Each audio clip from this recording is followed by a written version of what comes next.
The desperate signal. The morning sky over Zephyria Prime burned red with the glow of dying ships. Ambassador Thelen pressed his blue-scaled hands against the reinforced glass of his office window, watching debris rain down like falling stars. Each streak of light represented another vessel, another crew, another hope extinguished by the Krillian war machine. Below in the streets, civilians ran in panic as emergency sirens wailed across the capital city. The Zephyrians had always been a peaceful species, their slender frames and gentle nature making them natural diplomats and scholars rather than warriors. Their crystalline cities reflected their philosophy of harmony and beauty, but now those same structures cracked under bombardment from above. "Ambassador, we must evacuate immediately," called his aide, Varen, rushing into the chamber with fear bright in his large violet eyes. "The Krillian ground forces have breached the outer districts. They're executing civilians on sight." Thelen turned away from the window, his expression grim. The Krillians were a brutal species, their gray-skinned warriors standing twice the height of most galactic citizens. They conquered not for resources or territory, but for the simple pleasure of domination. Entire civilizations had fallen before their advance, their populations enslaved or eliminated. "How long before they reached the government complex?" Thelen asked. "Maybe an hour, sir. 2 at most." Thelen moved to his desk, pulling out an ancient data pad that few beings in the galaxy would recognize. The device was crude by modern standards, its metal casing scarred and tarnished with age. Strange symbols covered its surface, symbols that belonged to a species most considered extinct or mythical. "Sir, what is that?" Varen asked, stepping closer. "Hope," Thelen replied simply. "Or perhaps madness. I'm not entirely sure which." The device was a relic from the old archives, discovered decades ago in the ruins of a derelict space station. Most scholars dismissed it as a hoax or curiosity, but Thelen had spent years studying its origins. The symbols matched references to a species called humans, beings who had supposedly possessed incredible technology and fighting spirit before vanishing from galactic records over a century ago. According to ancient texts, humans had withdrawn from the galaxy after a great war, sealing themselves behind some kind of barrier and cutting all contact with the outside universe. Most believed they had destroyed themselves in isolation, as violent species often did, but the device suggested otherwise.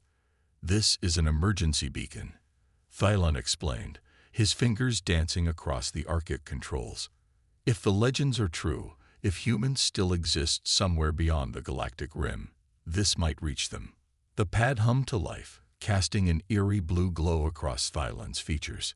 Text appeared on the screen in the human language, which he had painstakingly learned over the years. The message was simple but desperate. Varen peered over his shoulder. "What does it say?" "It's asking for the nature of the emergency and our location," Thelen said, typing rapidly. "I'm telling them about the Krillian invasion, our position, and—" He paused, his hands hovering over the keys. "I'm begging them to help us." The moment he pressed the final key, the device released a pulse of energy that made both Zephyrians stumble backward. The pulse shot upward through the building, through the atmosphere, and out into space at speeds that defied known physics. It carried with it not just Thelen's message, but the emotional resonance of his species' terror and desperation. Far beyond the galactic rim, in a region of space protected by technology that rendered it invisible to most sensors, the pulse reached its destination. Earth hung in space like a blue jewel, surrounded by massive orbital platforms and defensive networks that dwarfed anything the galaxy had ever seen. The planet appeared peaceful, but appearances could be deceiving. In the depths of the Terran Defense Command Center, buried beneath the Rocky Mountains, alarms began to sound for the first time in over a century. Admiral Sarah Chen looked up from her tactical reports, her weathered face creased with concern. She had commanded Earth's defenses for 30 years, but had never expected to hear those particular alarms. "Status report," she commanded, her voice cutting through the chaos of the command center. "Admiral, "We're receiving an emergency transmission on the old frequency," reported Lieutenant Commander James Park, his fingers flying over holographic displays. "It's using authentication codes from the pre-isolation period." Chen stood slowly, her mind racing. The codes were from before humanity had sealed itself away from the galaxy, before they had learned the true cost of galactic citizenship. The memories of the genocide wars still haunted human consciousness, the conflict that had nearly destroyed their species and led to their self-imposed exile. "Can you translate the message?" she asked. "Already done, Admiral. It's from a species called the Zephyrians. They're under attack by something called the Krillian Empire. They're requesting immediate military assistance." The command center fell silent. Everyone present knew the protocols. Humanity had sworn never to interfere in galactic affairs again, never to risk another catastrophic war. But they had also sworn to protect the innocent, a promise that seemed to conflict with their isolation. Chen studied the tactical display that materialized before her, showing the Zephyrian system and the Krillian fleet positions.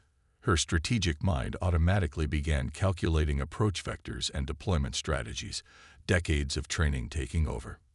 "How did they get these codes?" she asked. "Unknown, Admiral. But the authentication is genuine. This is a legitimate distress call."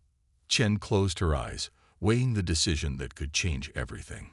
Around her, the command staff waited in tense silence. Finally, she opened her eyes and spoke with quiet authority. "Signal the Admiralty. Tell them we have a Code 7 situation, and begin preliminary fleet mobilization." "Admiral," Park said carefully, "are you sure about this?" "The isolation protocols are about to be tested," Chen finished. "Send the message." Within hours, the largest military mobilization in human history was underway. From hidden bases throughout the solar system, warships emerged from their long slumber. The vessels were unlike anything the galaxy had seen.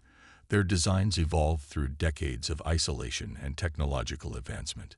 The flagship was the UESS Retribution, a massive dreadnought that stretched over 2 kilometers in length. Its hull was a matte black that seemed to absorb light itself, giving it an ominous presence that spoke of its deadly purpose.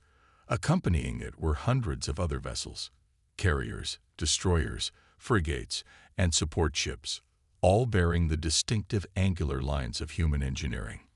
Admiral Chen stood on the bridge of the Retribution, watching as Earth grew smaller behind them. Beside her, Dr. Marcus Webb, the fleet's xenobiologist and first contact specialist, studied the intelligence reports they had gathered on the Zephyrians. "They seem like a genuinely peaceful species," Webb reported. "No history of aggression, advanced in arts and sciences, but lacking in military technology. They're exactly the kind of people we swore to protect." "And the Krillians?" Chen asked. Webb's expression darkened. "Worse than the devourers we faced in the old wars. They don't just conquer, they annihilate. 7 species have gone extinct in the past decade alone." Chen nodded grimly. The journey to Zephyrian space would take 3 days, even with humanity's advanced faster than light drives. She could only hope they would arrive in time to save someone. On Zephyria Prime, Ambassador Thelen huddled in the ruins of his office, the human beacon clutched tightly in his hands. The government complex had fallen hours ago, and Krillian troops now patrolled the streets below. Most of his people were dead or captured, but he had refused to abandon his post. The beacon remained silent. "Perhaps the humans truly are gone," he whispered to the empty room. "Perhaps we are alone after all." But even as despair threatened to overwhelm him, Thelen continued to hope. Somewhere in the darkness between stars, help might be coming. He had to believe that, because the alternative was too terrible to consider. In the depths of space, the human fleet pressed onward, their ships cutting through the void like knives through silk. They carried with them the hopes of a desperate species and the promise of a reckoning that had been delayed for far too long. The galaxy was about to remember why humanity had once been feared among the stars. Earth's answer. The Zephyrian system trembled as reality itself seemed to bend and twist. Space folded in ways that violated every known law of physics, creating ripples that registered on sensors across 3 star systems. Then, as suddenly as it had begun, the distortion ceased, leaving behind a sight that would be remembered for generations. Where empty space had existed moments before, now hung the largest fleet anyone in the galaxy had ever witnessed. Hundreds of human warships materialized in perfect formation, their black hulls drinking in starlight and reflecting nothing back. At their center, the massive bulk of the UESS Retribution cast its shadow across nearby asteroids. On the bridge of his command vessel, War Prime Crexus of the Krillian Empire stared at his tactical displays in disbelief. The massive gray-skinned warrior had conquered 17 systems without facing significant resistance, but the readings before him defied comprehension. Analysis, he growled at his subordinates, his voice like grinding stone. Unknown fleet composition, War Prime, reported his tactical officer, fear evident in the younger Krillian's voice. We count over 300 vessels. Energy signatures are unprecedented. They're not using any technology in our databases. Crexus studied the formation with growing unease. His own fleet, which had seemed so imposing just hours before, now appeared insignificant by comparison. The human ships moved with a precision that spoke of centuries of military evolution, each vessel perfectly positioned to support its neighbors. Have they responded to our identification requests? He asked. No, War Prime. They're scanning us, but they haven't transmitted any messages. On the Retribution's bridge, Admiral Chen watched the tactical displays with the cold calculation of a master strategist. The Krillian fleet was powerful by galactic standards, but humanity had spent 150 years preparing for exactly this kind of confrontation. Captain Vasquez, she said to the woman standing beside her tactical station, "What's our assessment?" Captain Elena Vasquez, the fleet's primary tactical coordinator, highlighted sections of the enemy formation on the main display. Typical Krillian battle doctrine, Admiral. They rely on overwhelming firepower and intimidation. Their ships are heavily armed but lack sophisticated defensive systems. I count 47 capital ships and approximately 200 support vessels. Weaknesses? Chen asked. Their formation is designed for planetary bombardment, not fleet engagement. They're vulnerable to coordinated strikes on their flanks, and their command structure appears centralized. Take out the flagship, and the rest will fall into disarray. Chen nodded, then activated the fleet-wide communication system. Her voice carried across hundreds of ships, reaching thousands of human warriors who had trained their entire lives for this moment. This is Admiral Chen to all vessels. We came here because someone cried out for help in the darkness, and we answered that call. The species below us are peaceful beings who deserve to live free from tyranny. The enemy before us has chosen to be the darkness, so we will be the light that drives it away. All ships, prepare for combat operations. Below on Zephyria Prime, Ambassador Thilon emerged from the ruins of his office building, the human beacon still clutched in his hands. The device had remained silent throughout the night, but something had changed in the atmosphere above. The Krillian bombardment had suddenly ceased, and their patrols seemed confused and agitated. Looking up through the smoke and debris, Thilon gasped at what he saw. New ships hung in the sky, sleek black forms that seemed to absorb the light of the dying day. They moved with purpose and grace, completely different from the brutal, angular vessels of the Krillian fleet. Humans, he whispered, hardly daring to believe it. As if responding to his words, the beacon in his hand suddenly blazed to life. Text appeared on its screen, and Thilon's hands shook as he read the message in the human language he had spent years learning. Ambassador Thilon of Zephyria Prime. This is Admiral Sarah Chen of the Terran Defense Force. We received your distress call. Hold position and prepare for liberation. The cavalry has arrived. Tears of relief streamed down Thilon's blue-scaled face as he watched the human fleet move into attack formation above his world. The battle began without warning or ceremony. The human ships simply opened fire, their weapon systems operating on principles that Krillian science couldn't comprehend. Beams of coherent energy lanced across space, each shot precisely targeted to disable rather than destroy when possible. War Prime Crexus watched in horror as his mighty fleet began to disintegrate around him.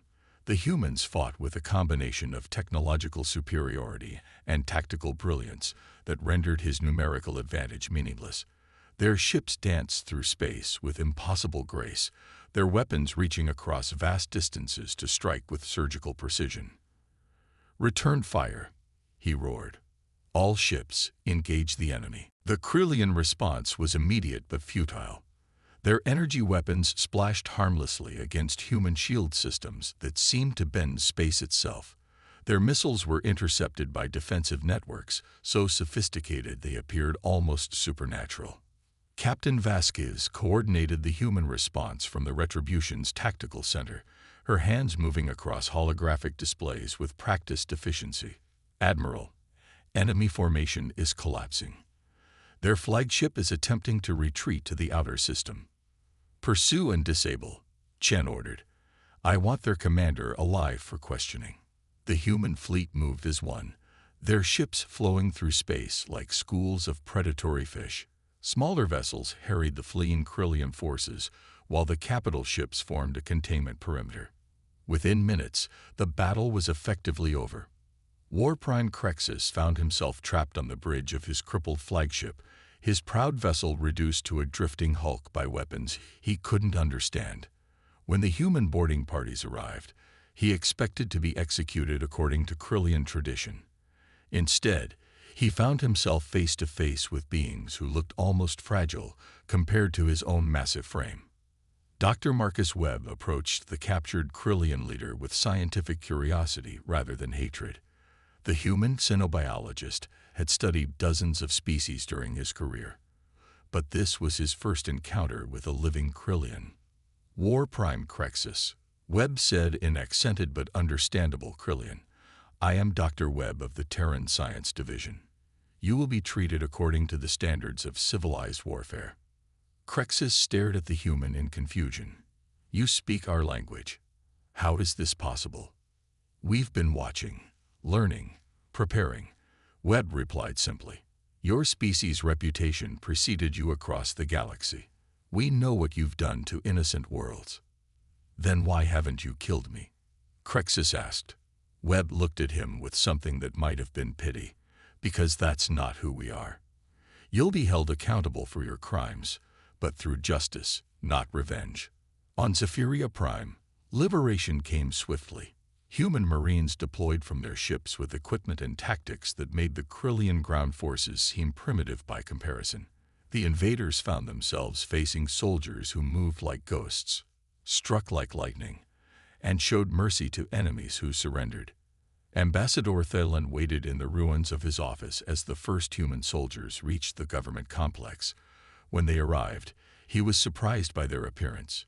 They were smaller than he had expected, their faces showing signs of weariness rather than bloodlust. The squad leader removed her helmet, revealing the weathered features of a career soldier. "Ambassador Thalen, I'm Sergeant Major Rodriguez, Terran Marine Corps. Admiral Chen sends her compliments and an invitation to meet aboard the Retribution." Thalen clutched the beacon that had saved his world. "Is it truly over?" Rodriguez smiled, the expression transforming her stern features. "Yes, sir. Your people are safe now. The Krillian Empire's expansion ends here."